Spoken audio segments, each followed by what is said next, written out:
खबरों की शुरुआत करते हैं। आयुष चिकित्सकों को सर्जरी करने की स्वीकृति मिलने के विरोध में पूरे देश में चिकित्सकों ने शुक्रवार के दिन सुबह 6 बजे से लेकर संध्या 6 बजे तक पूरे देश में इमरजेंसी सेवा छोड़कर चिकित्सीय सेवा का बहिष्कार किया है। बाढ़ में इसका मिलता जुलता असर देखने को मिला।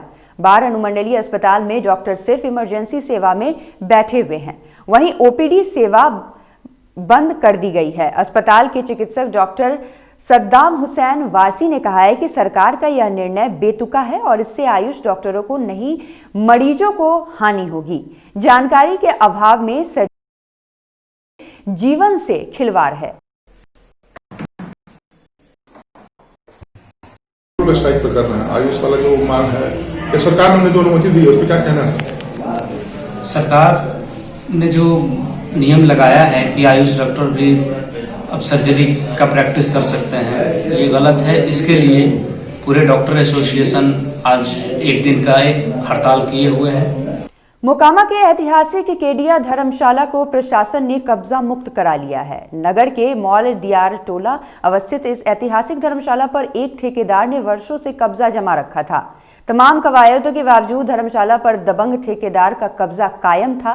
धार्मिक न्याय परिषद के आदेश पर अंचलाधिकारी और थाना प्रभारी की मौजूदगी में ऐतिहासिक केडिया धर्मशाला को खाली कर समाज की सेवा में सुपुर्द कर दिया गया। धर्मशाला के कब्जा मुक्त होने से शहरवासियों में हर्ष का माहौल है।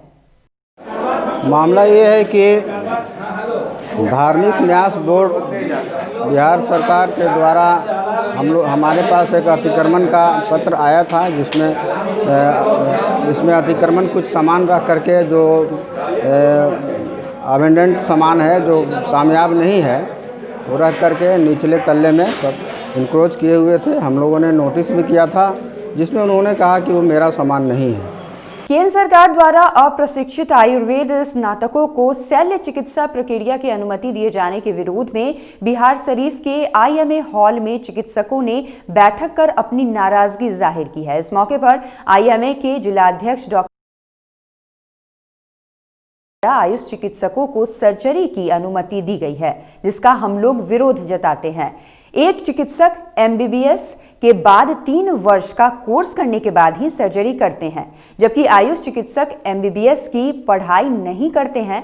ऐसे चिकित्सकों को सरकार महज 6 माह का कोर्स कराकर सर्जरी करने की अनुमति दे रहा है। इसके विरोध में आपातकालीन सेवा को छोड़कर जिले के सभी क्लिनिक बंद हैं। हम लोग मिक्सोपैथी के खिलाफ आंदोलन कर रहे हैं। आज हम लोग पूरे बिहार शरीफ में प्राइवेट चिकित्सक एवं सरकारी चिकित्सक सभी ने अपना क्लिनिक बंद रखा है। इमरजेंसी कार्यों को छोड़कर इमरजेंसी कार्य बहाल है। अगर कोई इमरजेंसी होता है तो डॉक्टर उसको देख रहे हैं, देख रहे हैं चिकित्सा जगत को। तो ये नेचुरोपैथी में जो आदेश दिया गया है ऑपरेशन का, इसको लेकर के किस तरह आप लोग देख रहे हैं चिकित्सा जगत को? देखिए, ये जो सरकार की मंशा है ये किसी के लिए सही नहीं। ये ना एलोपैथी डॉक्टर के लिए है, ना होम्योपैथी डॉक्टर के लिए है, ना आयुर्वेदिक डॉक्टर के लिए है, और सबसे ज़्यादा जो बुरा होने वाला है आम जनता के। वैशाली में पीएचईडी की लापरवाही के कारण पानी बर्बाद हो रहा है। सहदेई बुजुर्ग प्रखंड क्षेत्र के नया गांव पूर्वी पंचायत के मुसहरी टोला वार्ड संख्या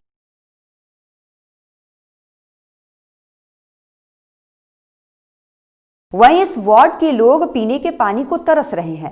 साथ ही विभाग के संवेदक की लापरवाही के कारण कई महीनों से नल जल योजना का काम यहां ठप पड़ा है। इस संबंध में पूछे जाने पर पीएचईडी के कनीय अभियंता ने कहा कि नल जल योजना का कार्य संवेदक द्वारा कराया जा रहा है। क्या मामला है? मामला ये है कि जो दलित बस्ती हमारा जो है नया पूर्वी पंचायत का मुसहरी टोला, उसमें करीब 6 महीना से गड्ढा खोना हुआ है और अभी तक जो इसका जो ठेकेदार है कहीं नज़र नहीं आ रहा है।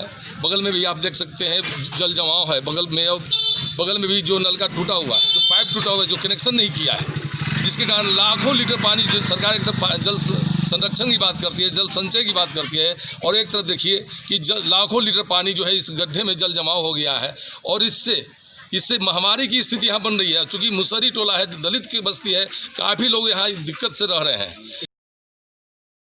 नड्डा के काफिले पर गुरुवार को कुछ लोगों ने पथराव कर दिया था। वे 24 परगना जिले के डायमंड हार्बर शहर जा रहे थे। इस दौरान प्रदर्शनकारियों ने रास्ता रोकने की कोशिश भी की थी। बीजेपी ने तृणमूल कांग्रेस के समर्थकों पर हमले का आरोप लगाया है। नड्डा की सुरक्षा में लापरवाही पर केंद्रीय गृह मंत्रालय ने ममता बनर्जी सरकार से रिपोर्ट मांगी है। अपने पश्चिम बंगाल के दौरे के दूसरे दिन नड्डा डायमंड हार्बर जा रहे थे और इस दौरान भाजपा के महासचिव कैलाश विजयवर्गीय की गाड़ी पर भी पत्थर फेंका गया, जहां पर उनकी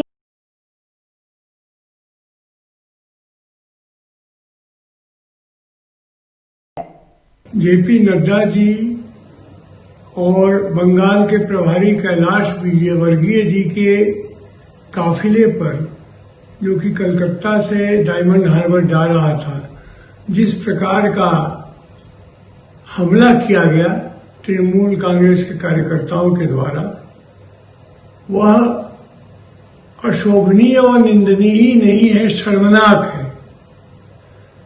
यह सिद्ध करता है कि ममता बनर्जी का लोकतंत्र में कोई विश्वास नहीं रह गया है।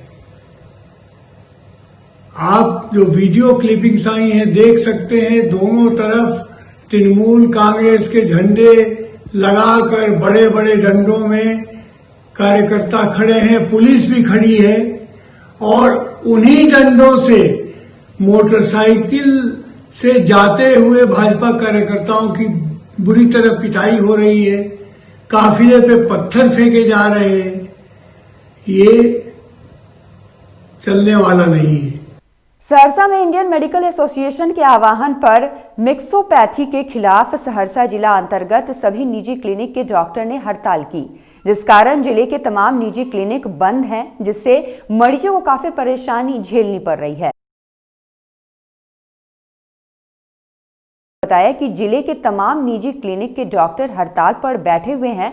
उन लोगों की मांगे हैं कि मिक्सोपैथी खिचड़ी के नीति के विरोध में पूरे भारतवर्ष में बंद का आह्वान किया गया है। इसी के तहत जिले के तमाम क्लिनिक बंद हैं, सिर्फ इमरजेंसी छोड़कर बाकी ओपीडी को बंद किया गया है।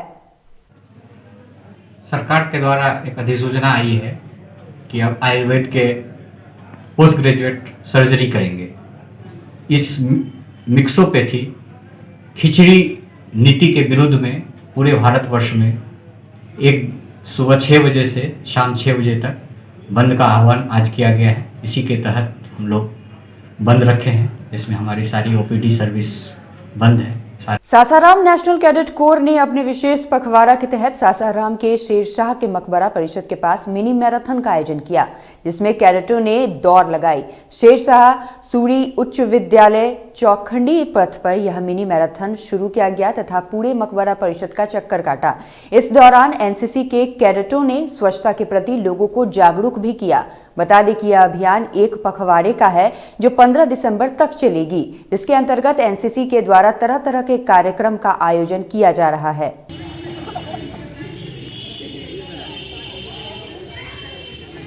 अभी जो है 15 दिवसीय चलाया जा रहा है, जिसके अंदर ये दिसंबर में 15 दिन चलेगा और इसमें एनसीसी डीजी द्वारा निकाला गया है जो 15 दिवसीय के अंदर जो है स्वच्छता अभियान, रैली, जागरूकता रैली। मधुबनी में पुलिस को बड़ी सफलता हाथ लगी है। पुलिस ने डाक पार्सल के कंटेनर से अवैध शराब की बड़ी खेप जब्त की है। बता दें, पुलिस ने झारखंड नंबर की एक डाक पार्सल कंटेनर ट्रक सहित भारी मात्रा में शराब का जखीरा बरामद किया है। थाना अध्यक्ष अशोक कुमार को पंडौल औद्योगिक क्षेत्र में शराब की खेप उतरने की सूचना मिली थी, जिसके बाद थाना अध्यक्ष त्वरित कार्रवाई करते हुए गश्ती वाहन के साथ औद्योगिक क्षेत्र के सटे सीता धड़ारी टोला पहुंचे, जहां 500 से अधिक शराब का कार्टन बरामद हुआ है। साथ ही तस्कर को पकड़ने के लिए छापेमारी की जा रही है।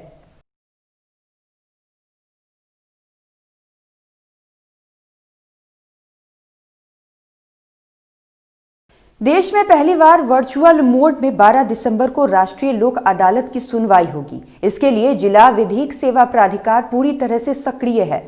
जिला जज सह प्राधिकार के चेयरमैन रमेश चंद्र द्विवेदी ने विधिक सेवा सदन में जज के साथ स्थिति की जानकारी ली। इसके लिए जजों को अपने कोर्ट में चल रहे सुलहनीय मामलों की सूची तैयार रखने को कहा है ताकि पक्षकारों से ऑनलाइन काउंसलिंग की जा सके। किस ऑफेंस के लिए ट्रायल कर रहे हैं, सेकंड पैराग्राफ में लिखेंगे नेम ऑफ द विक्टिम। ये लॉकडाउन के पीरियड में और कोरोना वायरस के रिजीम में की जा रही है। इसका मेन एम है ऑनलाइन लोक अदालत को प्रमोट करना। नीतीश कुमार विधानसभा चुनाव जीतने के बाद आचार्य श्री सुरेश्वर जी महाराज से मिलने तथा भगवान महावीर की पावन धरती पर आशीर्वाद लेने के लिए आने वाले थे। इसको लेकर जिला प्रशासन की ओर से चप्पे चप्पे पर सुरक्षा के कड़े इंतजाम किए गए थे। बता दें कि यह क्षेत्र पूरी तरह से नक्सल प्रभावित क्षेत्र माना जाता है, लेकिन मौसम साफ नहीं होने के कारण वह भगवान महावीर की जन्मस्थली पर नहीं आ रहे हैं। बस ऐसे ही दर्शन का था। उनकी जीत के बाद उनको भगवान के प्रति इतना आस्था है, उनकी खुद की इच्छा थी कि हम एक बार दर्शन करने आए। हमारी एक बार विनती पे ही उन्होंने हमारा विनती का स्वीकार कर लिया था और वो आज दर्शन करने आने वाले थे, मगर हवामान की तरफ से थोड़ा संकेत ठीक नहीं था और फिर उसके कारण से ये प्रोग्राम अभी तो कैंसिल नहीं हुआ है पर थोड़ा पोस्टपोन्ड हुआ है। सासाराम के अकौढ़ी गोला थाना क्षेत्र के बांक गांव में 24 वर्षीय विश्वजीत कुमार नामक एक युवक की चाकू मारकर हत्या कर दी गई। मृतक के शव को पुआल में लपेटकर फेंक दिया गया था। बताया जाता है कि मृतक शाम अपने दोस्तों के साथ गांव में ही था, लेकिन रात में वह घर नहीं लौटा। सवेरे उसका शव गांव में ही पुआल से लपटा पाया गया। इस हत्या के बाद इलाके में सनसनी फैल गई। ग्रामीणों ने पुलिस को सूचना दी। पुलिस ने शव को अपने कब्जे में लेकर पोस्टमार्टम के लिए सदर अस्पताल भेज दिया है। ये रात में चाकू मार दिया गया है इसको। किसी दोस्त उससे गया था, कंफर्म तो पता है नहीं। और इसके बाद मार के पुआल में समेट दिया गया था। सुबह देखा गया तो मर्डर हो गया। पूर्वी चंपारण में एक चोर रंगे हाथों पकड़ा गया है। स्वर्ण व्यवसायी के मोटरसाइकिल से यह चोर चोरी करते हुए रंगे हाथ पकड़ा गया है। पूर्वी चंपारण के पटना पंचायत के हाजीपुर निवासी स्वर्ण व्यवसायी विकास कुमार ने बताया कि हम दुकान बढ़ा रहे थे, इसी दौरान मेरे बाइक की डिक्की से आभूषण लेकर भागने लगा। तभी शोर मचाने पर वहां उपस्थित लोगों ने उसे पकड़ लिया और उसे पुलिस के हवाले कर दिया। घर